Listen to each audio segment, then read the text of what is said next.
Voilà déjà un temps qu'il veut pouvoir raconter, mais il ne dira rien.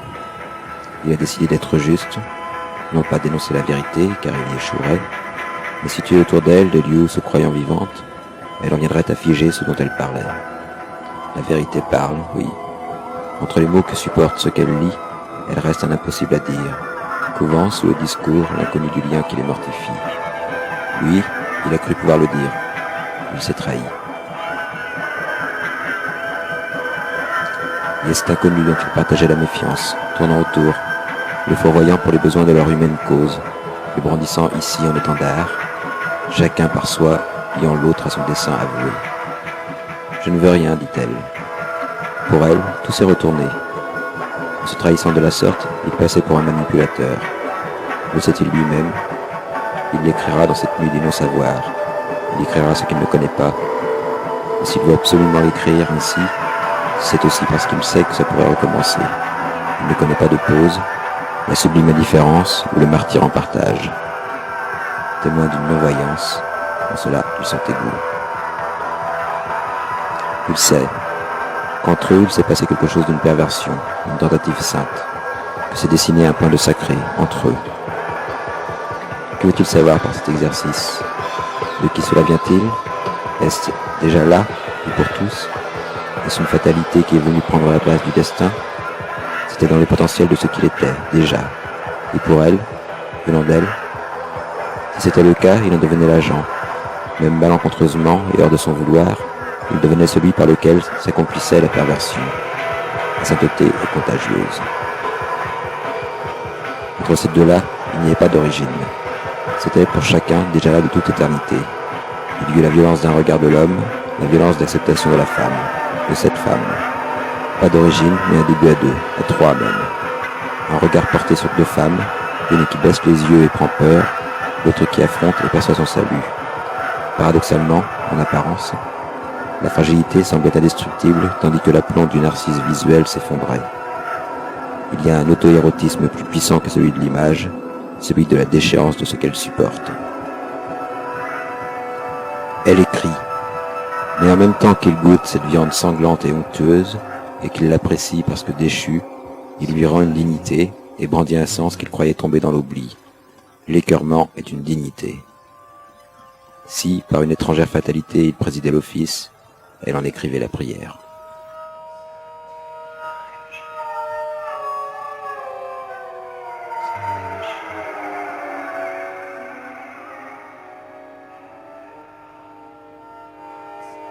La chose est sans mal, sans bien, au-delà. Elle est souveraine. C'est de son extraction, en tant qu'elle-même est totalement autre que je n'ai. Je suis sa différence absolue, sa nécessité. Je suis sa division. Bien qu'à mon détachement elle reste entière et seule reine, elle est mienne. À loisir, je tire d'elle le bien et le mal. Le mal est d'être, à son égal impossible, fusion qui l'anéantise. Le mal est à être, avec elle ou contre, toujours décevant. La mettre à mal et l'élever encore dans ce ciel de l'intouchable espérance d'une mort probable. Contre mauvaise fortune, nous ferons bon cœur. La formule en appelle au prochain. Mais il n'y a pas de prochain que dans la lignée des précédents morts à leur tour sur l'écueil de son impossible ancrage.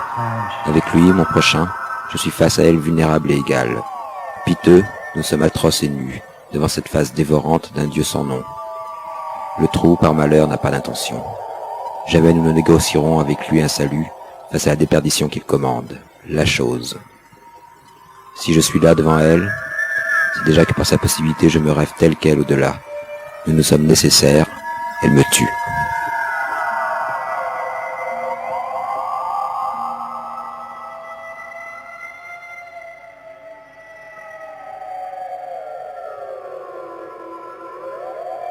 Parfois, le soir allongé près d'elle, le regard rivé dans la même direction, ou encore les yeux fermés et sentant tout proche le corps qui palpite, comme en attente, il bandait.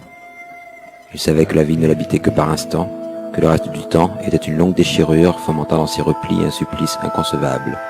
Il aurait fallu être trois, et Dieu déjà était tombé. Là, tout près d'elle, presque raidi dans le souffle lent de son corps, il commençait à se branler. D'abord doucement, discrètement, attendant l'instant où, surprenant le sens de ce mouvement régulier, blessé par l'écartement où ce geste la maintenait, il surprenne à son tour le fébrile sursaut qui désignait sa crainte et son désir. Un tremblement léger secoua son corps, une peau qui frôle, mais toujours la retenue de celle qui ne sait pas, qui voudrait encore qu'on la guide, Agnelle marchant à l'abattoir entre vœux et angoisse. Alors, quant au comble de la tension qui les séparait, son mince corps se tordant discrètement sous la pression de ses doigts, ses jambes devinées écartées, il accélérait le rythme, il dévoilait par là même l'origine de cette houle transmettant à la frêle embarcation sa nausée. Elle hésitait encore, mais, bientôt entièrement tordue sous le joug du désir, et pourtant relâchée, elle venait mollement se coller contre lui. Sa main tremblante s'aventurait sur le torse, sa bouche à l'oreille, tâtonnant dans le noir, cherchait l'appui d'un baiser, et, la main devenue salope glissant vers la bite, la prenait avec ferveur. Alors seulement elle commençait à branler. « Comme ça, disait-elle, apprends-moi. » Il saisissait alors la main serrée sur le vis et s'astiquait avec elle comme d'un objet inerte. C'est là qu'elle partait dans des allaitements prodigieux, contenus, fébriles. Quand il éjaculait, elle gardait le sperme en main, et baignée d'une lueur reposée qui soulignait ses yeux noirs, elle se retournait collant ses fesses contre son pubis pour s'endormir. Un jour, il lui crachait au visage.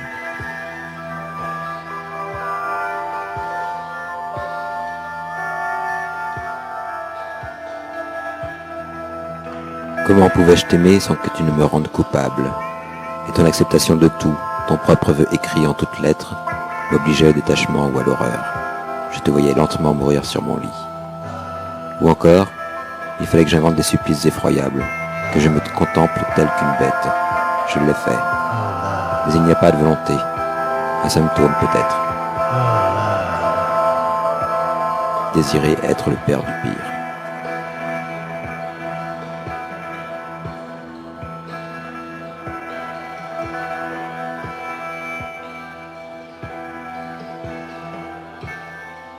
L'alcool, mis comme un vêtement de nuit, impose de déchirer le voile qui les sépare. Un désir pur, c'est le crime qui est appelé. D'abord, il se rétracte.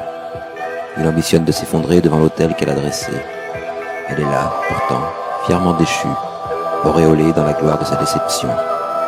Ce qu'elle attend est au-delà de toute mesure. Elle impose la voix. Jamais tu ne me tueras, jamais tu n'en auras la force, lâche. Il se retrouvait allongé au pied d'un canapé, mi-mort, mi-rebelle, en lui tournoyant l'inquiétude, son propre dégoût, le désir d'un pas au-delà, son impossibilité. Les yeux entr'ouverts, il la regarde, elle trône discrètement, posée telle une icône sur un petit fauteuil, lui fait face avec ce regard calme de la déception entérinée. En lui, toutes les pensées se bousculent. Que veut-elle?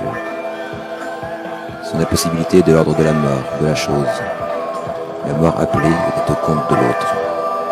Là encore, il faut la dette, mais une dette intransigeante qui fixe le lien à un infini. Quand il se lève, la tête lui tourne, elle l'aide à se tenir, il marche à deux, lui grommelant contre le monde, contre lui-même en vérité, elle, tour à tour le tenant ou s'éloignant. Il se rêve, il s'échappe. Quand elle s'écarte, il vomit. À quatre pattes, corps convulsé, il crache tout sur le bitume, et la sueur perle sur le front, des larmes pointent au coin des yeux. Quand il se relève, encore octant, qu'elle se tourne vers elle, croyant avoir acquis son soutien, il se met en colère et s'avance à grands pas. Bien sûr, il sait où elle va, elle habite chez lui. Il la suit, de loin, titubant. Que s'est-il passé ensuite? Qui a déclenché la charge érotique? S'était-il lavé? Peu de mots ont été posés sur cet épisode. Seul souvenir commun, dans un mouvement conjoint de haine et d'amour, il la sodomisait. Sa tête révulsée, criant son prénom, ou encore « Arrête !» se cognait au mur. Puis elle s'est tue, tandis que le mouvement continuait impassible. Il se rappelle du visage, grave et détendu. Quelque chose d'un ailleurs dessiné sur cette face. Il ne saura jamais la part de chacun à ce geste, mais il sait qu'il fut révélateur. Entre eux, désormais, il y avait une culpabilité, c'est-à-dire un amour.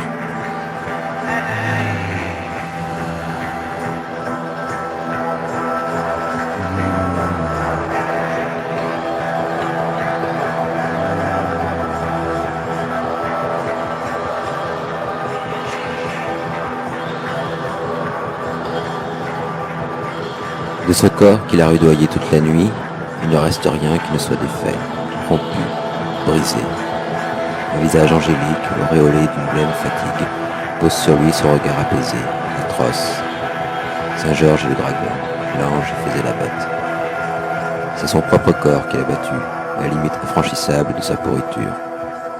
L'ange le regarde et la haine sourit dans sa sérénité. Il songe à ce que c'est que d'être une femme, et un grand vide se fait en lui. Quelque chose se déchire en son centre et le visage qu'il enfouit dans son sein, baigné de larmes riantes. Oui, il voudrait effacer son propre visage dans le corps féminin. Le rite qu'il initie est celui de sa propre mort. Mais le Dieu qui appelle cela n'est pas unique. Chacun l'attend dans sa jouissance, l'éprouve à soi seul dans l'écart qui le maintient hors. Cet écart est sa présence éternelle, perpétuellement renouvelée dans la demande d'un socle à la vie. Eux, ils ont dépassé la limite qui les laissait se deviner. Il leur faut maintenant la salut d'une mort à eux, chacun sa mort sous le regard de l'autre.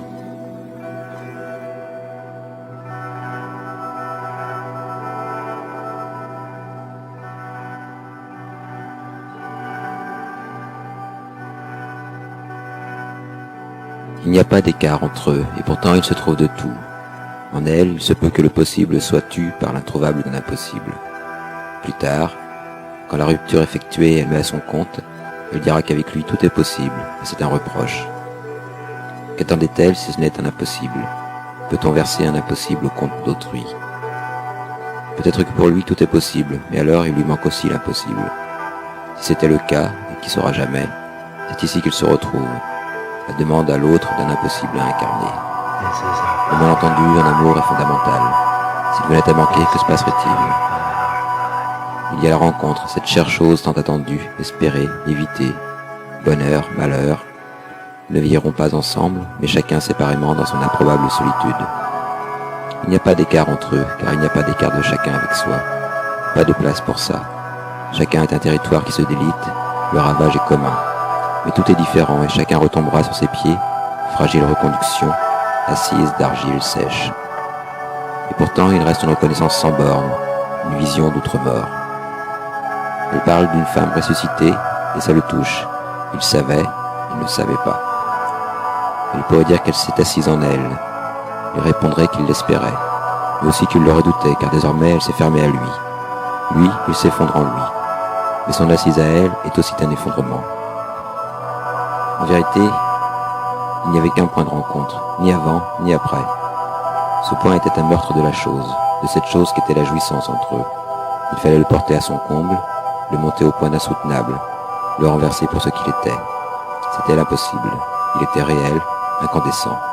C'est lui qui dure encore quand de la mort de leur désir ils vivent. Elle seule sait porter les choses à leur aboutissement. Elle ne recule pas, ne tergiverse pas. C'est une malade de l'éthique, lui aussi. Il se pourrait alors qu'il l'ait choisi pour mourir.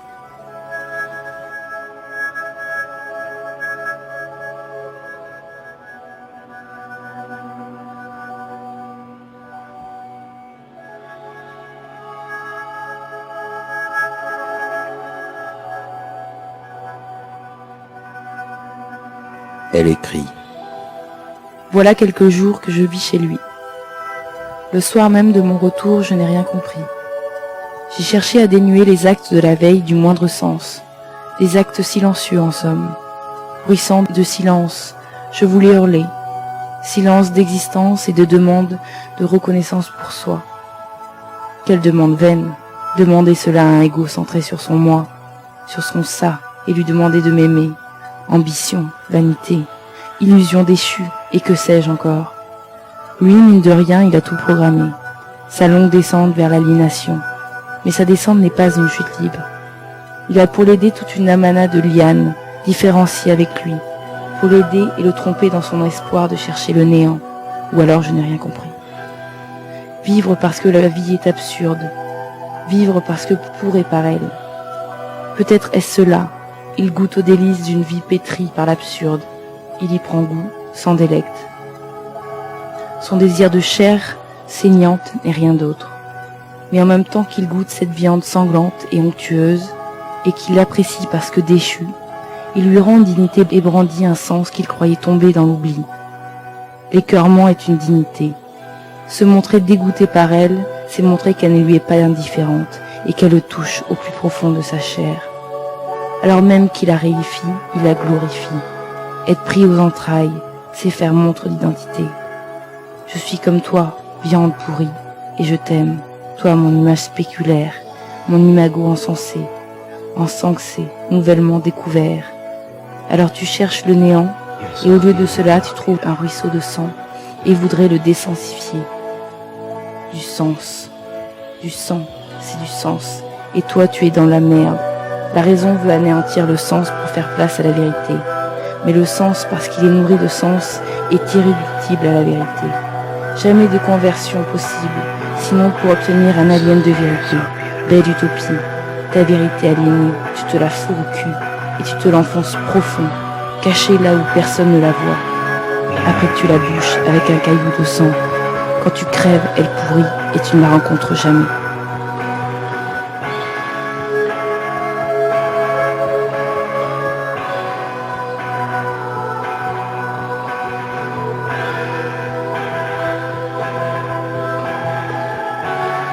Ils ne cessent de se montrer l'impasse qu'ils sont, mais cette césure qu'ils font à deux n'a pas le moindre pouvoir sur leur possible réciproque.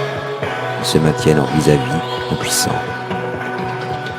Alors ils montrent chacun de leur côté le moyen d'échapper à cette emprise du vertige. Elle mime la mort, il mime la vie. Il ne connaît rien d'autre que la violence des coups, il ne connaît rien d'autre que la violence de la contention. Il faudrait qu'il frappe, il ne sait pas faire. Il est aussi de l'autre côté. Quand il le fait, il se tue. Il se fait légère, fragile, il l'emporte et la détruit, mais jamais elle ne finit. Il grimace la souffrance et son visage se dédouble, il se dédouble aussi. Stoppe la fureur au fond de lui, continue les gestes. C'est la grâce. D'ailleurs il arrête, il tremble, et ses fesses à elle sourient sur lui, l'assaillent, demande encore un vertige supplémentaire. Pour lui, l'angoisse a déjà débordé. Mais elle ne veut plus finir, et sa peau est fébrile. Ils sont fous, ils vont se tuer, ils mordent, s'arrachent les cheveux. Ils n'imaginent pas même le spectacle qu'ils font, non, personne pour les voir. Ils sont livrés à eux-mêmes. Dieu n'est pas, l'être non plus. Ils allons signer le contrat à mort. La nuit les exténue, la nuit les écartèle, la nuit les perd. Ils sont défaits sur le lit. Ils ne respirent plus, le souffle est un râle difficile. La peur est pire que tout possible. Il ne sait pas si le jour se lèvera à nouveau. Son corps à elle est tout près, calme pour un instant, mais déjà la main se réglisse sur le torse, et directement se fourvoie dans la cloison. Il bande. Mais pourquoi donc bande-t-il? Il n'en peut plus, il bande contre lui, il bande pour sa faim. Il jette sa tête entre ses cuisses, il érute. Non, stop, une angoisse, une angoisse. Il veut mourir, sans elle, d'une mort autre. Et pourtant, il ne cesse de penser à la mort qu'elle lui offre. Un jour, il pense à la fenêtre, et se jeter avec elle accrochée à son corps.